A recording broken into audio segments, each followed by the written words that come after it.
How do we increase our exposure? Thing number one is worshiping. Worshiping positions your heart and your mind on Him. Worship also prepares the atmosphere for His presence, and worship is welcoming to His Spirit. And so, how do we worship? We focus on Him and Him alone. We focus on who He is and what He's done. And so as you worship, not only are you inviting His presence in, but you're also reflecting on His character, on His goodness, and you're being reminded of who God is and what He's done. And that also allows us to be re-exposed to His goodness. There's so many different worship songs and so many different praise songs that remind us of God's glory, and we need to be reminded of that when the noise of the world is trying to take our focus away from Him. And one of the things that also blows my mind, in Isaiah 6 verse 6, Isaiah had a vision, and Isaiah 6 verse 6 is him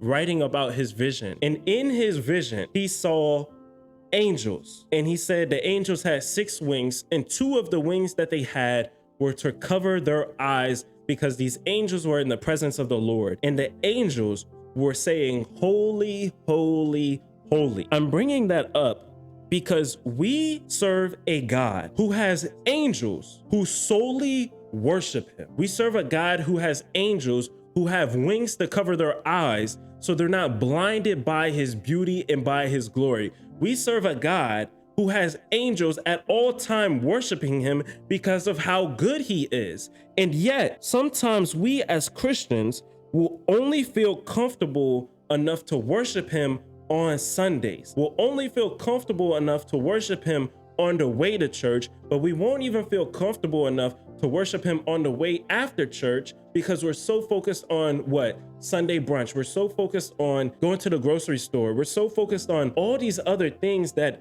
we, for whatever reason, forget how good of a God we serve. And I personally believe that if we truly knew how good God was, we would come to the realization that we don't even have enough time in all of eternity to be able to worship Him. And one of the songs that I've been playing on repeat is talking about how when you worship, God will manifest. When you worship, He will show up. When you worship, He will be there. Why? Because it's inviting to Him. It increases our exposure, and it puts us in a position in which we are also able to receive Him. So don't limit your worship on the way to church. Don't limit your worship to the 4 walls of the church, because worship isn't always, at church, because worship is also a posture of your heart.